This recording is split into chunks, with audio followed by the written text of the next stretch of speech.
Nebraska Territory, 1873.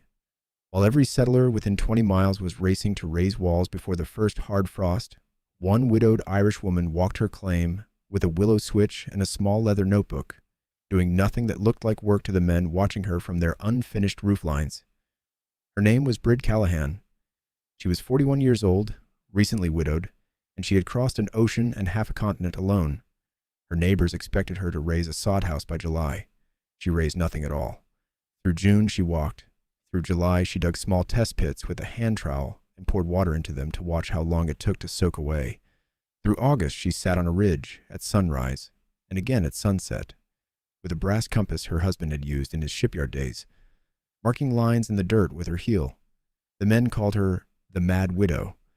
The women, who knew better than to say it out loud, still whispered it at the well. By September, when her neighbors' chimneys were already sending up cook smoke and their corn was in cribs, Bríd had not cut a single log, broken a single piece of sod, or driven a single stake. Then the first frost came, and she began to build. And every decision she made, every angle of her walls, every inch of grade around her foundation, every window she set and every she chose not to set, came from something she had seen with her own eyes during the long, patient summer. When the killing winter of 1873 arrived 5 months later with temperatures that broke thermometers and winds that drove snow horizontally for 40 hours without pause, her cabin sat quiet, warm and dry, while within 2 miles of her door, 3 families were fighting for their lives in homes they had built without looking at the land at all. What did that Irish widow understand about wind, water, sun, and soil that every experienced frontiersman in the territory had missed? If you value stories of practical wisdom that stood the test of time, make sure to subscribe. We have more documented accounts worth remembering. And if you would, comment your city and the hour when you are watching. We love knowing where these stories reach. Bríd Callahan stepped off the freight wagon at the end of May in 1873 with one trunk, a canvas satchel, and a face the driver described to his wife that evening as carved out of some harder wood than he was used to seeing on women. She was tall for her generation, nearly 5 feet and 10 inches, with red hair gone mostly to iron gray at the temples, and she carried herself like someone who had already lost everything worth losing and was not particularly afraid of losing the rest. Her husband, Tomas, had been a shipwright in Queenstown Harbor before the cholera took him in the winter of 1871, along with their 2 sons. She had spent most of their savings burying them properly, taken passage on a steerage berth that nearly killed her with fever of its own, and arrived in New York with enough money to carry her as far as Omaha and no further. She had worked 1 full season as a laundress in a railroad hotel, scrubbing the sheets of men who looked through her as if she were made of glass, and she had saved every coin she could pry loose from her own need. In the basement laundry, where she worked 10-hour shifts over boiling coppers, she had also done something else the hotel's other laundresses did not do. She had listened. She listened to the surveyors and the agricultural agents and the railroad engineers who drank coffee in the lobby upstairs and sometimes wandered down to the laundry to complain about the Irish girls in the heat. She picked up phrases and ideas the way another woman might have picked up coins. She learned what a prevailing wind was, and she learned what an aspect was when applied to a hillside, and she learned what frost line meant.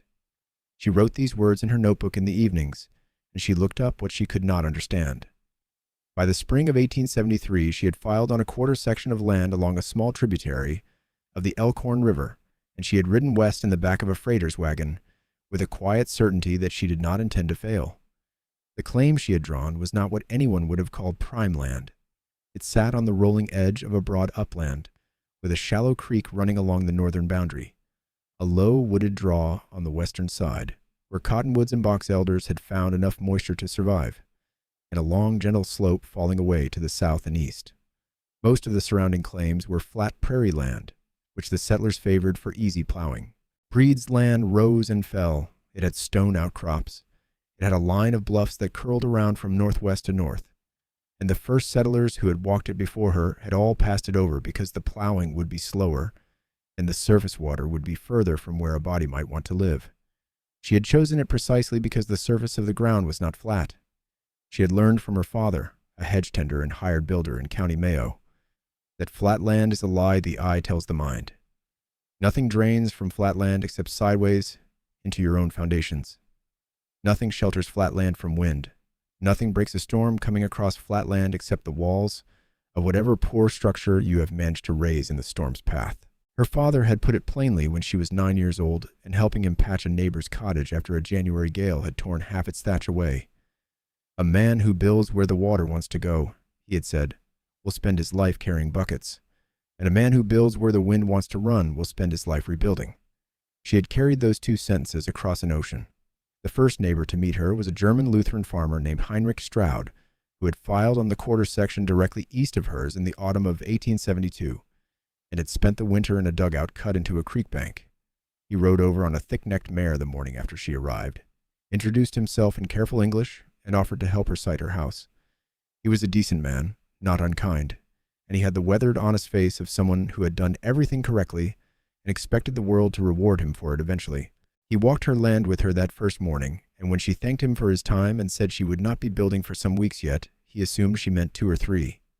When June arrived, and she was still walking the ground with her notebook, he stopped by again, this time with his wife Henrietta, who brought a loaf of rye bread wrapped in a cloth. Henrietta looked at the claim, saw no walls rising, saw no logs cut, saw no sod stacked, and gave her husband a look that Bríd understood perfectly well without needing to speak German. That evening at their own supper table, Henrietta told Heinrich that the Irish widow was not right in her head, that grief had taken her reason, and that they should perhaps see about whether a church back in Omaha might send someone to collect her before winter. Heinrich, to his credit, said they should wait and watch. He did not say it in admiration. He said it in the tone of a man observing something he did not yet understand. What Bríd was doing, through those long early summer days when her neighbors' axes rang out across the prairie, and her own land lay untouched, was reading the place the way her father had taught her to read a piece of ground before he would ever commit a single stone to it. She had bought 3 tools in Omaha before heading west that almost no other settler on the Nebraska frontier thought to own.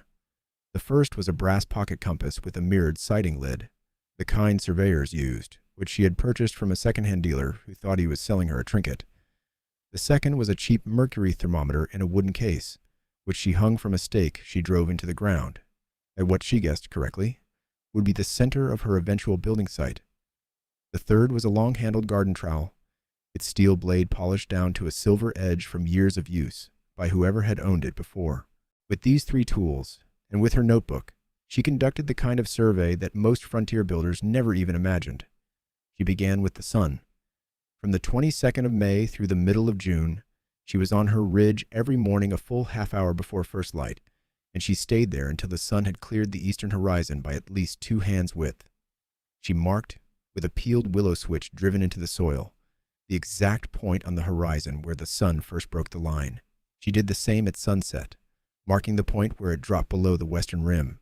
She did this every fair morning and every fair evening for 3 full weeks, and what emerged from her markings was a rough arc drawn across the dirt, showing her exactly where the sun traveled across her sky in the longest days of the year. She knew, because her father had taught her this before she could read, that the sun travels a lower arc in winter and a higher arc in summer, and that the difference between those 2 arcs, in a place as far north as Nebraska Territory, is enormous.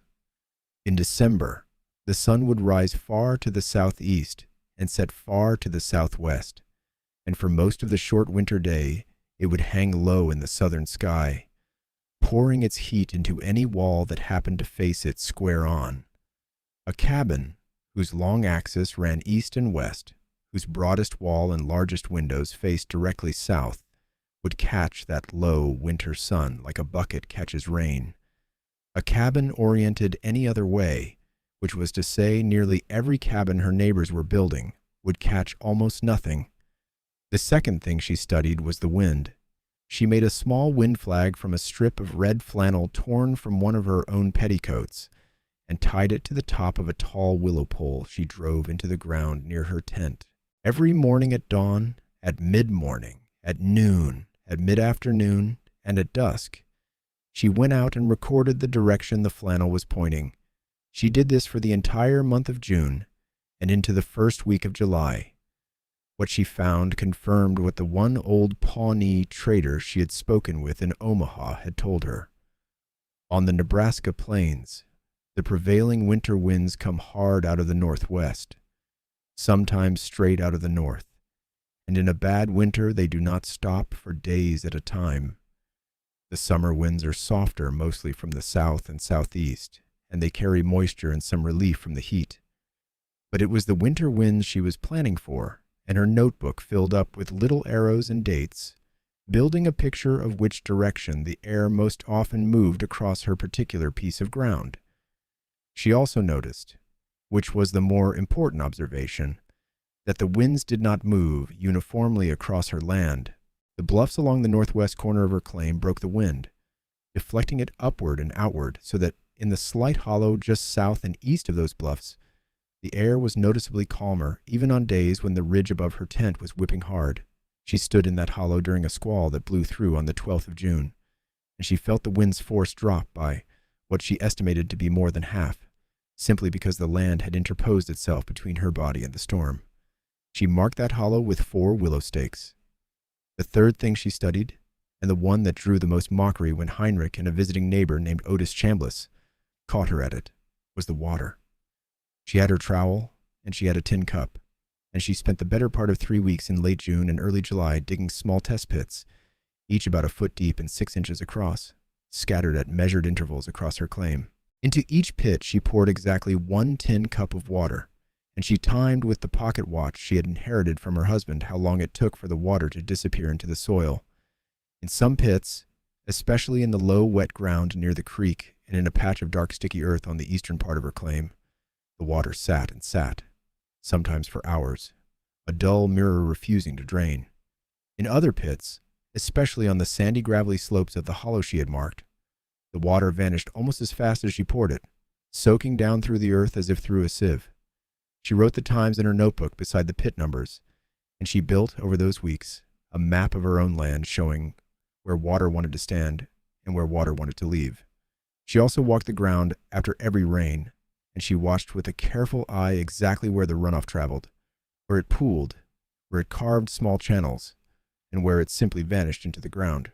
She noted that the hollow she had chosen as her likely building site sat on sandy soil that drained almost instantly, and that the land around it sloped away gently to the south and east, carrying any surface water away from where her foundation would sit. She noted, in contrast, that Heinrich Stroud's chosen building site sat on a flat patch of heavier clay soil, with a slight depression on its northern side that collected water every time it rained. Otis Chambliss was the man who gave her the name that stuck. He was a Kentucky-born settler who had come up the Missouri with the first wave of the Homestead rush, and he had built a reputation among the newer arrivals as a source of what he called plain common sense. He rode past Bríd's claim on the 4th of July, on his way to a small gathering of homesteaders at the Stroud cabin, and he saw her on her knees with her trowel, pouring water into a small hole. He reined his horse in and watched for a long moment. Then he asked, not unkindly but with the broad, amused tone of a man addressing a simpleton, whether she was planning to grow cups for a living out here. She looked up at him, brushed a strand of iron-gray hair out of her eyes with the back of a dirty wrist, and said she was watching the ground teller, where it did not want a house. He laughed loud enough that the horse shifted under him, and he rode on. That evening, at the Stroud cabin, he told the assembled men and women that the Irish widow had taken to interviewing the soil. The phrase caught. For the rest of that summer, whenever any of the settlers passed her claim and saw her at her pits, or on her ridge, or standing in her hollow with her compass and her flannel flag, one of them would say to the other, "There she is, interviewing the soil again." They said it with various degrees of pity, condescension, and amusement, but they all said it. And Bríd, who heard most of it and understood all of it, simply kept walking her ground. Through all of July and most of August, while her neighbors raised walls and set roof poles and laid in firewood, Bríd did 3 things that could be mistaken for work and 1 thing that could not. The first thing she did was walk. She walked her claim in every weather, morning, noon, and night, and she watched how the ground changed. The second thing she did was read. She had brought with her from Omaha 3 books. A battered copy of a farmer's almanac that was nearly 20 years old, a thin pamphlet on building methods published by the Department of Agriculture in Washington, and a small book on weather prediction written by a retired sea captain, which she had bought for 6 cents from a ragged peddler at the edge of the rail yard. She read each of these books in the evenings by the light of a tallow candle inside her canvas tent, and she cross-referenced what they said with what she was seeing on her own ground. The third thing she did was talk to the only people who had been living in that country longer than the homesteaders. There was a small party of Pawnee who came through twice that summer, trading hides and moccasins for coffee and sugar. And there was an old French-Canadian trapper named Lucien Barbeau, who had worked the creek bottoms for buffalo and beaver since before the war. She made Barbeau coffee when he passed through in late July, and she sat with him for most of an afternoon, asking about winter storms, about where the snow piled worst, about which creeks froze first and which last, about where the coldest pockets of air settled on still nights. The trapper, who had not had a woman treat him as if his knowledge mattered in perhaps a decade, told her everything he knew. She wrote it all down after he left. The thing she did that could not be mistaken for work was something her neighbors did not even recognize as an activity at all. She sat. On calm evenings, she sat on a flat stone at the edge of her marked hollow, and she simply watched. She watched the shadows lengthen. She watched the birds come in to roost in the cottonwoods in the draw. She watched the bats come out at dusk and noted their flight paths. She watched the way the last light of the day caught certain slopes and left others in shadow. She watched the smoke from her own small cook fire and noted which way it drifted and how fast. And she compared that to the drift of smoke from Heinrich Stroud's chimney a mile to the east.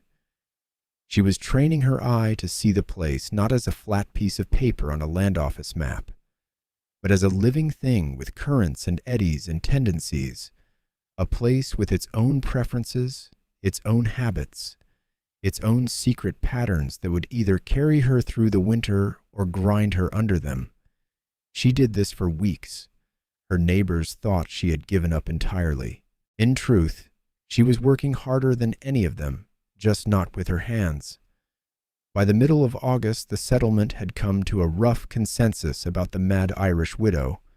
Heinrich Stroud, the most charitable of them, believed she was simply grief-stricken and slow to start, and he told his wife they should keep an eye on her and bring her food if she seemed to be in want.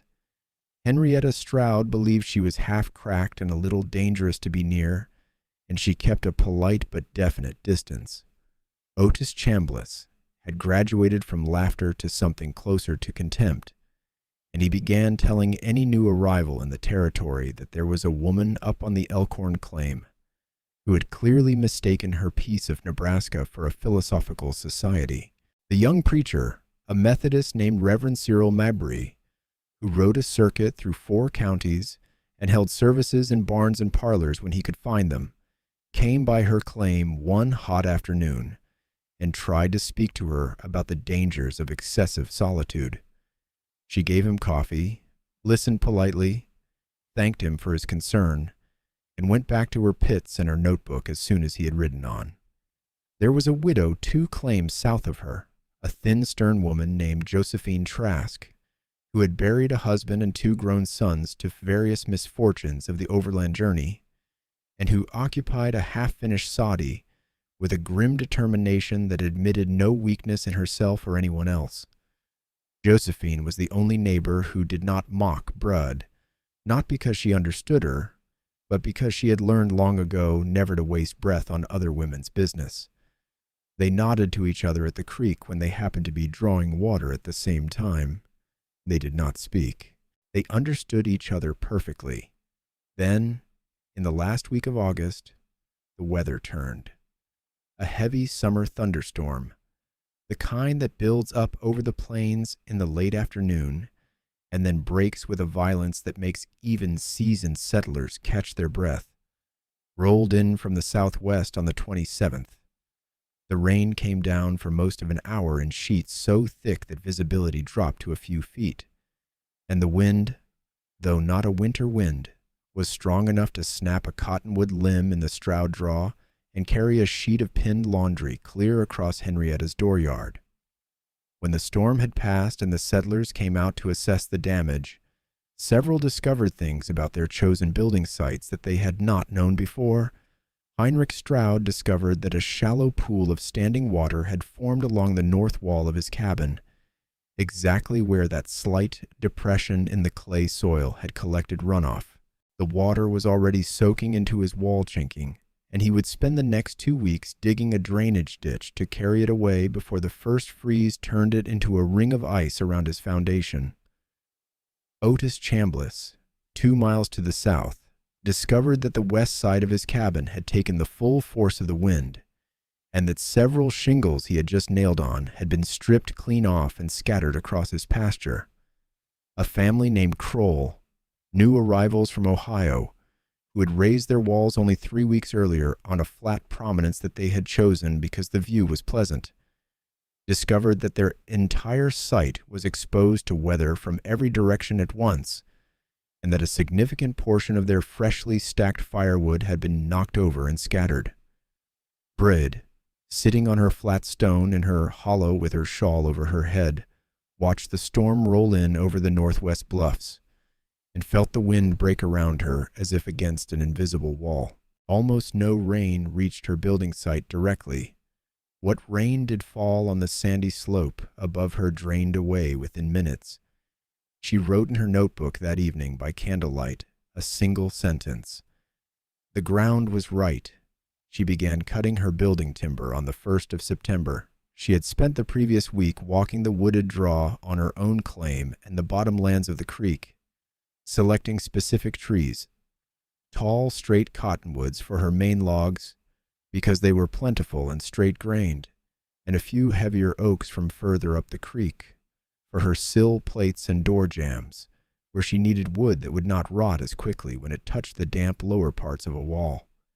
She had hired 2 young men from the nearest settlement, brothers named Willis and Jonah Hargrove, to help her with the heaviest cutting and hauling, and she paid them in silver coin from the small hoard she had saved from her Omaha laundry work. The Hargroves were hard workers and reasonably uninterested in the gossip about their employer, and they simply did what she asked them to do, which was to cut logs to specific lengths she marked with chalk and stacked them in specific places she indicated. They thought she was an unusually particular woman. They did not think she was mad. By the 20th of September, she had her logs cut, stripped of bark, and stacked in 2 neat piles near her chosen building site. By the 27th, she had broken ground for her foundation, and here is where the months of watching began to pay out their hard-won coin. The foundation she laid was not like any other foundation in the settlement.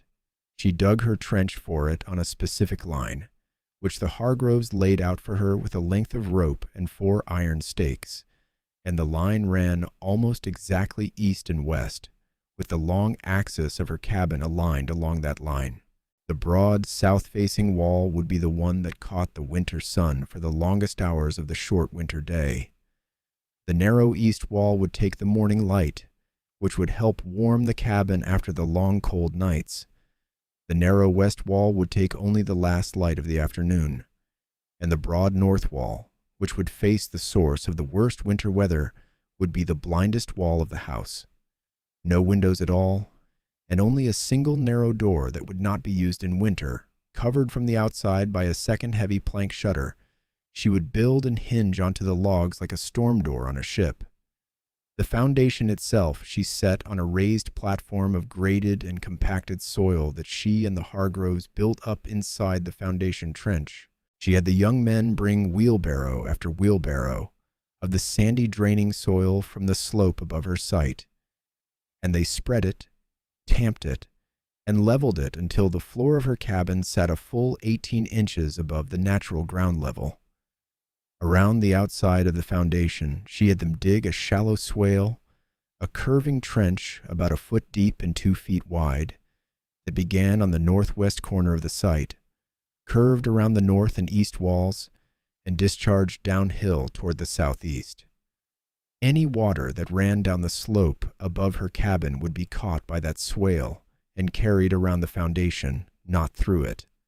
She filled the swale halfway with broken stone she had gathered all summer from the outcrops on her claim, and she covered the stone with a layer of coarse gravel so that the swale would drain freely and would not clog with silt in the first hard rain. The Hargroves had never seen such a thing before. They asked her what it was. She told them, in the same matter-of-fact voice she used for everything, that it was a dress her cabin would wear to keep its feet dry. Willis Hargrove, the older brother, turned that phrase over in his mind for several days and finally decided that it was the most useful thing any employer had ever said to him. The walls themselves went up quickly once the foundation was set, because she had planned every log in advance. The logs were notched and fit tightly, and she chinked the gaps not with the thin mud chinking most of her neighbors used, but with a denser mixture of clay, straw, and a small amount of lime she had bought in town, pressed into the gaps in 2 layers with a wooden trowel. The mixture cured harder than mud, and it held better against wind-driven cold. Her roof she framed with a steeper pitch than was common in the settlement, nearly 45 degrees, so that snow would slide off more readily and not pile up in a heavy load that would strain her ridge beam. She covered the roof with a double layer of hand-split cedar shakes, the inner layer laid tight and the outer layer overlapping by 6 inches, with a 1/4-inch gap between the 2 layers that she told the Hargroves was for the wind to get tired in. The north-facing slope of the roof extended further than the south-facing slope, creating a longer overhang on the weather side of the house, both to deflect driving snow away from the north wall and to shade the top courses of logs from the brutal summer sun that would otherwise split and crack them. The windows were the feature that announced her intentions most plainly to anyone with eyes to read a building. She set 2 large windows in the south wall, each nearly 3 feet wide and 4 feet tall, with genuine glass panes she had paid extra to have freighted out from Omaha. In the east wall she set 1 smaller window, about 2 feet square, to catch the morning light. In the west wall she set a single narrow window, little more than a slit, for ventilation and some afternoon light. In the north wall she set no window at all. Every settler who walked past her cabin during the framing and window setting remarked on this. A house without a window on the north side struck them as an unfinished house, a half-thought house, a house that would be dark and gloomy and stagnant. Otis Chambliss, passing through in early October on his way to fetch a load of salt from the town, sat on his horse for several minutes watching the Hargroves nail up the casing around the great south windows, and he finally called out that it was going to look like a one-eyed mule from the back. Bríd, who was mixing chinking at a trough nearby, did not look up. Better a one-eyed mule alive, she said, than a bright-eyed one frozen. The Hargroves, working above her, tried not to laugh. Otis Chambliss rode on. Inside the cabin, her choices continued along the same patient logic. Her cast-iron stove, which she had bought used in Omaha and freighted out at considerable expense, she set not in the center of the room as her neighbors set theirs, but against the inside of the north wall, in the exact center of that wall, so that the heat radiating from it would push out toward the living space, rather than being lost into a cold outside wall. Behind the stove, between its back and the logs of the north wall, she built a shallow brick and clay wall, about 4 inches thick and reaching most of the way to the ceiling, which would absorb the stove's radiant heat during firing hours and release it slowly through the night as thermal mass. The brick she had found in a ruined and abandoned trading post a few miles up the creek, and she and Jonah Hargrove had brought them back in 3 wagon loads through late September. Her neighbors used those same bricks, when they found them, to line the outsides of their root cellars.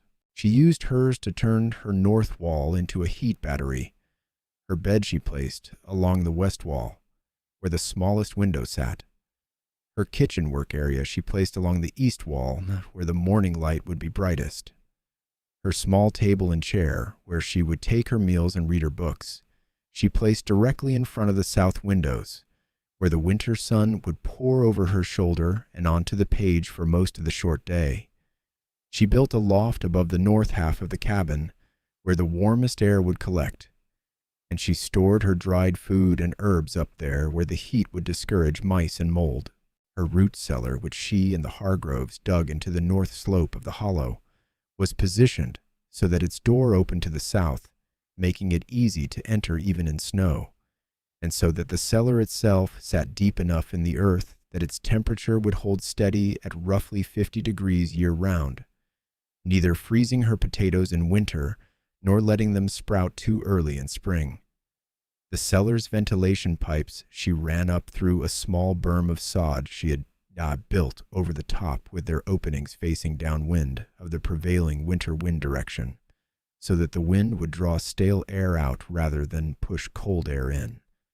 The last piece of her building, which she completed only in the second week of November, was not strictly part of the cabin at all. She planted, along the northwest and north edges of her claim, a triple row of young trees she had bargained for with a nursery wagon that passed through in late October. She chose cedar and bur oak and Russian olive saplings, all three of them hardy in that country, and all three of them willing to grow in the poorer soil at the edge of the bluff. She did not expect them to protect her that first winter. The saplings were too young and too sparse to do much of anything, but she knew that in 5 years, and certainly in 10, that triple row of trees would grow into a living windbreak. It would slow the winter wind before it ever reached her cabin. She was building not only for the winter that was coming, but for the winters 20 years out. Heinrich Stroud, who watched her planting those saplings from across his fence line, understood something then that he had not understood in June. He rode home that evening and told his wife that he thought the Irish widow was going to outlast all of them. The first test came in the middle of November. A cold front that the old-timers would later call the harbinger, meaning the forerunner of something worse, slid down out of Canada on the 18th, dropping temperatures in a single afternoon from the low 50s to just below freezing and bringing a stiff north wind that held at around 25 miles an hour for nearly 2 full days. It was not a killing storm. It was the kind of hard autumn weather that announced the real business of winter was approaching. Every cabin in the settlement felt it. In the Kroll cabin out on the flat prominence, the wind found every unsealed gap between the logs and hummed through the house like a sick organ. The Krolls spent the night stuffing rags into cracks by candlelight and wondering aloud whether they had chinked badly or simply chosen poorly. Otis Chambliss's west wall, which had taken the brunt of the August storm, took the brunt of this one too, and his wife Lucinda discovered that morning that the stacked firewood along that wall had been knocked over again and had to be restacked in a colder and more exposed location because there was no better place to put it. Heinrich Stroud's drainage problem, which he had thought he had solved with his new ditch, revealed itself to be not quite solved. The ditch carried water away during the rain, but when the rain turned to sleet and then froze, a ridge of ice built up along his north wall that would persist for the rest of the winter and would have to be chipped away in the spring with considerable labor. Every cabin suffered some small defeat during those 2 days. Bríd's cabin suffered none. The wind came down off the bluffs, lifted over the hollow, and passed over her roof without ever touching her walls at their full strength. What little wind did curl into the hollow broke against the north wall of the cabin, which had no window to leak through and no chinking less than half a year old to give way. The swale caught what little precipitation fell and carried it away from the foundation before it could even think about freezing in place. Inside, the stove behind its brick heat wall held the cabin at a steady 68 degrees, and Bríd worked at her small table in a wool dress with no shawl, reading the sea captain's weather book and making notes for the winter ahead. When the Hargroves came by on the 20th to check on her and bring a load of coal she had ordered for the worst stretch of winter, they stepped inside her cabin out of the stinging wind and stood still for a long moment looking around. Jonah, the younger brother, said aloud that it felt like stepping into a different season. Willis said nothing, but he took off his hat inside the door, which he had never done in any other settler's cabin. She gave them both coffee and sent them on their way. The real storm came on the 6th of January. What the settlers would later call the second week blizzard began as a calm, clear morning with temperatures around 10 degrees above zero. Nothing unusual for a Nebraska January, and by mid-afternoon the barometer had begun to fall with a speed that the sea captain's book would have called ominous. Lucien Barbeau, the old trapper, was reading the sky from his dugout on the creek and was already making preparations when most of the settlers were still going about their ordinary business. The wind began to build at around 3 in the afternoon, shifted hard into the northwest, and by dusk it was blowing at something over 40 miles an hour, carrying the first driving snow.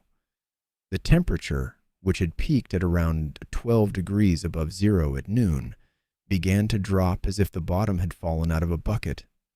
By midnight, it was 15 below. By dawn the next morning, which came gray and nearly invisible through the horizontal snow, it was 22 below. And the wind had not slackened. If anything, the wind had gotten worse. Inside the Kroll cabin, the young family with 4 children huddled together around a stove that was consuming wood faster than the father could split it. The flat prominence they had built on offered no protection from any direction, and the wind was coming in through gaps they did not even know they had. The temperature in their cabin, which had been a barely tolerable 48 degrees at dawn, had fallen to 34 by noon and was still dropping. The youngest child, a girl of 2, had developed a cough that rattled in her small chest in a way her mother did not like. The father put on every coat he owned and went out into the storm to bring in more firewood, and he got lost for nearly 20 minutes within 40 feet of his own cabin because visibility had dropped to nothing. He found his way back by following the sound of his own cabin door banging against its frame in the wind. When he came inside, he could not feel his hands, and his eyelashes were frozen shut.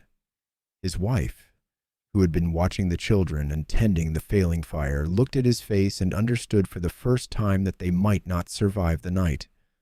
Otis Chambliss, 2 miles south, was faring only a little better. His cabin was better built than the Krolls, but his west wall was taking the full force of the wind, and the chinking he had rushed in September was failing in great patches. He and Lucinda had moved the children's beds into the corner furthest from the west wall, and they were feeding the stove with everything they could find, including, by mid-morning of the 7th, the rails of a wooden bedstead they had decided they could do without. Their firewood was going faster than Otis had planned for, and the thought had begun to form in his mind that if this storm lasted another day, they would be in serious trouble. Heinrich and Henrietta Stroud, in a cabin that was reasonably well built by the standards of the settlement, were doing better than either of their neighbors but were still losing ground. The ring of ice that had formed around their north foundation in November had grown all winter and was now conducting cold up through the floor into the house itself. Henrietta's feet would not warm no matter how close she sat to the stove. The baby, bundled in everything they had, was still pale and cold to the touch, in a way that frightened her more than she would say. Heinrich went out around noon on the 7th to check on his livestock and came back shaken, reporting that 2 of his chickens had frozen solid in the hen house, and that his milk cow was standing with her nose pressed into the corner of the stable, shivering. He said, for the first time since they had come to Nebraska, that he did not know if they had built the right sort of house for this country. Josephine Trask, in her half-finished soddy, was surviving by sheer grim will. The soddy itself was actually better insulated than most of the log cabins, because a foot-thick sod wall holds heat better than an 8-inch log. But the roof was inadequate, and the single window leaked, and she was burning prairie hay twisted into hard knots because she had run out of proper wood on the second day of the storm. Her hands were blistered from the twisting. She did not stop. The storm ran for 40 consecutive hours. It finally began to slacken late on the afternoon of the 8th, and it broke fully in the early hours of the 9th, leaving behind a world that was almost unrecognizable. Drifts had piled up to the eaves of some cabins and buried other structures entirely. The sky came up clear and hard on the morning of the 9th, the temperature holding at 28 below zero, the air so cold and dry that breathing hurt. Every settler who had survived emerged from his or her cabin that morning with the same dazed, exhausted expression of someone who has come through something that nearly killed them and is not entirely sure why it did not. Inside Bríd Callahan's cabin, during those same 40 hours, life had gone on in a manner that, had her neighbors been able to see it, would have seemed almost unbelievable. The worst the storm had done to her was to pile adrift against the lee side of her cabin on the south, where it did no harm. The north wall, the blind wall, had taken the full fury of the wind for 40 hours and had not failed at a single point. The wind itself, lifted by the bluffs and deflected over the roof, never reached the south side of the cabin at anything like its full force. The snow piled in the swale rather than against the foundation. The steep roof shed the snow before it could build to a dangerous load. The stove, running on a mix of coal and hard oak, kept the cabin at between 64 and 68 degrees through the entire storm. The brick and clay heat wall behind it glowed warm to the touch even in the coldest hours of the night, and it was still warm at dawn, a full 8 hours after she had banked the stove for the night. She burned through perhaps a quarter of her expected winter's fuel during those 40 hours. Her neighbors, she would later learn, had burned through half or more of theirs in the same time. She kept a lamp burning through the storm, not because she needed it for light, but because the soft yellow glow against the plastered inner walls made the cabin feel further from the howling outside than any figure on a thermometer could show. She sat at her small table in front of the south windows on the evening of the 7th, while the wind screamed outside at something close to 45 miles an hour, and she read her sea captain's book by lamplight, making notes in the margins about what she was seeing and feeling. She noted that the cabin did not groan or shudder the way she had expected. It simply sat there, braced against the ground, its roof steep enough that the wind found no purchase on it, its north wall solid enough that even the gusts, which sounded like they might be powerful enough to push a house over, passed across the outside of the logs, without so much as rattling the spoons on the shelf above her stove. She wrote in her notebook at around 10 o'clock that night, in handwriting that shook only slightly with the cold of her ink pot. The house sits the storm out like a stone sits a river. The river hurries. The stone does not. She closed her notebook, banked her stove, and slept a full 6 hours on the bed she had placed along her west wall, while within 2 miles of her pillow, 3 other families were not sleeping at all. On the morning of the 9th, once the wind had died enough to make movement possible, Bríd put on her husband's old sheepskin coat, which she had carried from Ireland, and she tied a wool scarf over her mouth and nose, and she walked out into the unbelievable cold to check on her neighbors. The world that morning looked like a photograph of itself, all the color bleached out. The blue of the sky so pale it was nearly white, the snow glaring back the sun in a way that made her eyes water even through her lashes. The air was so cold it felt like glass going into her lungs, and she had to breathe slowly through the wool scarf to keep from coughing. She took with her a jug of coffee kept warm against her body, a loaf of bread, and a small tin of the lard and salt pork soup she had made the night before. She reached the Kroll cabin first, because it was closest on her path, and when she came through the door, she found the family in a state that made her set down her things and begin giving orders without even speaking a greeting. The youngest child, the girl with the cough, had developed a fever. The mother was nearly incoherent with exhaustion. The father's hands were frostbitten at the tips. The fire was barely burning. Bríd, who had survived the cholera winter in Queenstown and who knew something about what had to be done in a house where life was hanging by a thread, took charge. She fed the fire with the last of the Kroll's proper wood. She wrapped the child in her own scarf and held her against her chest to share body heat, while the mother drank the hot coffee and began to come back to herself. She sent the father outside with clear instructions on how to thaw his hands slowly so that he would not lose fingers. She stayed with them until mid-afternoon, and she insisted before she left that they gather what they needed and come with her back to her cabin for the next several days until the weather broke properly. She did the same at the Stroud cabin, which she reached by the late afternoon. Heinrich and Henrietta were in better condition than the Krolls, but they were exhausted and cold, and the baby was not well. She repeated her invitation. Heinrich, who had watched her plant her saplings 2 months earlier and had understood something then about the kind of woman she was, did not argue. He and Henrietta gathered a small bundle of necessities and walked back with her through the snow, carrying the baby wrapped in a quilt against Henrietta's chest. By the evening of the 9th, Bríd's cabin held 11 people. Herself, the 4 Krolls, the 3 Strouds, Josephine Trask, whom she had fetched by herself the next morning, January 10th, through snow that reached her thighs, and the Hargrove brothers, who had made their way over on the 10th to check on her and had simply stayed. The cabin, which was 20 feet by 14, was uncomfortably crowded, but it was warm. It was steadily, miraculously warm. The stove had not gone out in 5 days. The brick wall behind it had stored so much heat that even banked for the night. It kept the room at a temperature that let children sleep without shivering. The south windows, even with the outside air at 20 below, let in enough sun during the short midday that the cabin actually warmed a few degrees past the stove's output whenever the weather was clear. Henrietta Stroud, sitting on a stool in front of one of those south windows on the 11th with her baby finally sleeping peacefully in her arms, looked out at the glaring snow-covered land and then turned to Bríd, who was splitting kindling at the hearth. "You knew," Henrietta said quietly. It was not quite a question. Bríd paused with the hatchet in her hand. "I watched," she said. "That is a different thing. For 3 months you watched."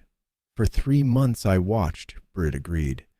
"And before that, for 40 years I watched other places. My father taught me. I thought everyone was taught." Henrietta did not answer that immediately. She sat for a long time with the baby in her arms and the sun on her shoulders, and then she said, so softly that only Bríd could hear her over the sound of the hatchet, "I am sorry for what I said about you in June." Bríd split another piece of kindling. "You did not say it to my face," she said. "That was kind of you." The storm's aftermath lasted another full week. The temperature did not rise above 0 until the 16th. The refugees in Bríd's cabin slept in shifts. The adults on the floor, the children in the loft where the warmest air collected. Bríd rationed her firewood and her food with a calm efficiency that reminded the older settlers of their grandmothers back in the old country. No one died. No one lost fingers or toes. The Kroll baby's cough broke on the 12th. By the 17th, when the weather finally allowed the families to return to their own cabins and begin the work of surviving the rest of the winter, every one of them had seen, with their own eyes, and over many days, exactly how a properly sited and properly built cabin performed in the worst that the country could throw at it. Otis Chambliss never became her friend. Not exactly. He was too proud for that, and he had mocked her too publicly to find an easy way back into ordinary conversation with her.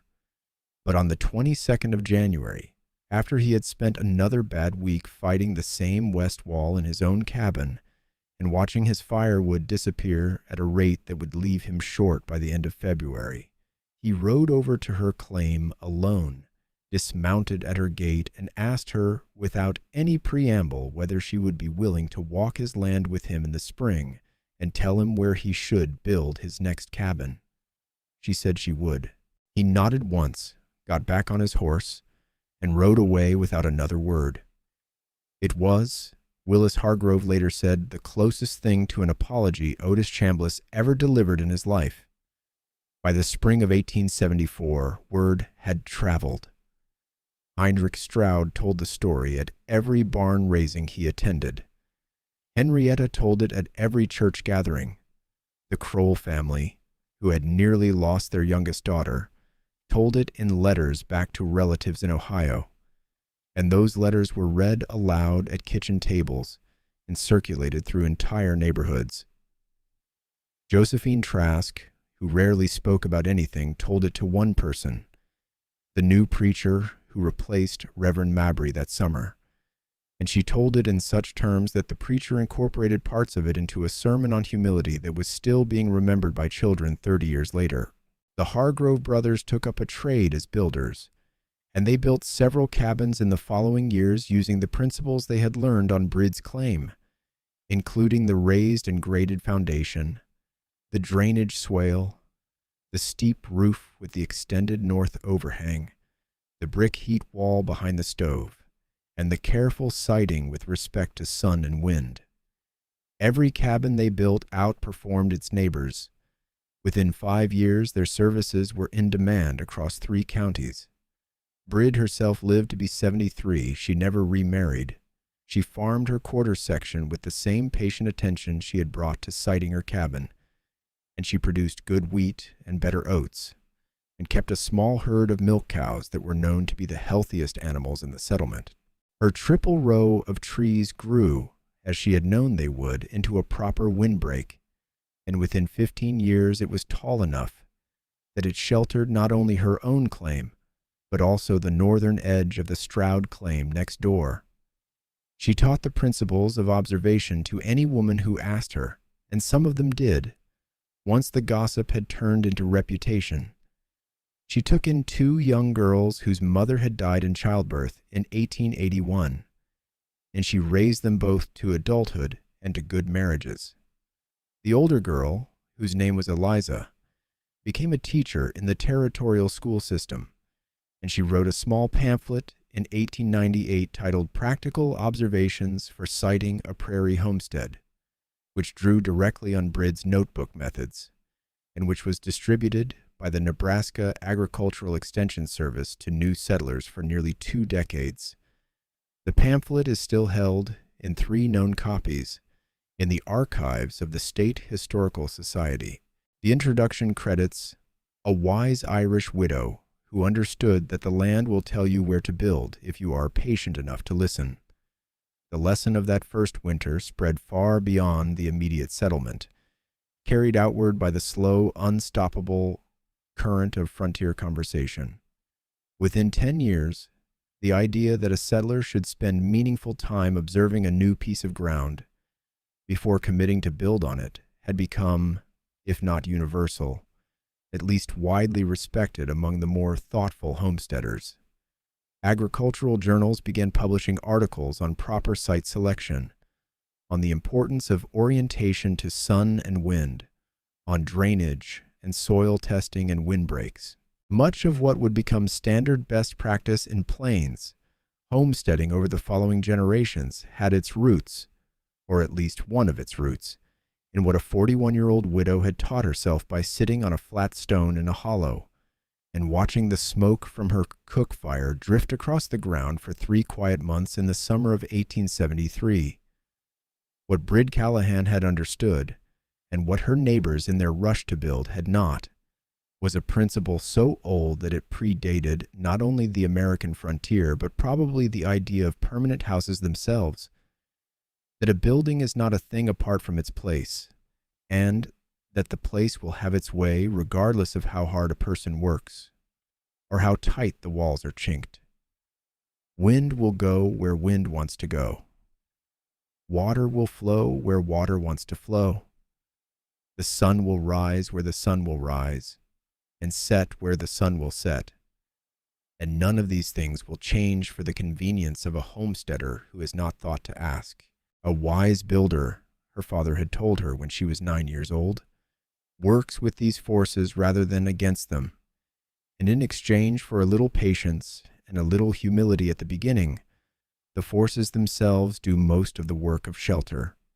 A cabin properly sited against the winter wind does not need to fight the wind. The land fights the wind on its behalf. A cabin properly drained does not need to pump out its own foundations. Gravity does that. A cabin properly oriented to the sun does not need to burn as much wood for heat. The sun supplies a share of it for free. Every one of these principles was known somewhere, to someone. The Pawnee had known them. Lucien Barbeau had known them. Old farmers in County Mayo had known them. Old builders in every cold country on earth had known them. What had been lost in the rush of the American frontier was not the knowledge itself, but the habit of slowing down long enough to apply it. Bríd Callahan had not been smarter than her neighbors. She would have told anyone who asked her so. What she had been was patient and trained and unafraid of looking foolish in public while she did the work that mattered. The months she had spent walking her ground had seemed, to everyone watching, like the actions of a woman who did not know what to do. In truth, they were the actions of the only person in the settlement who knew exactly what she was doing, and who understood that the hardest and most important part of building a house that will carry you through a Nebraska winter is not the cutting or the raising or the chinking, but the 3 months before any of that, when you sit quietly on the ground and you let the ground teach you where it wants the house to be. On a bitter frontier winter, it was not the strongest arms or the sharpest axes or the tightest walls that kept a family alive. It was the quality of attention that had been paid before the first log was cut. It was the willingness to look foolish in June so that you would not have to freeze in January.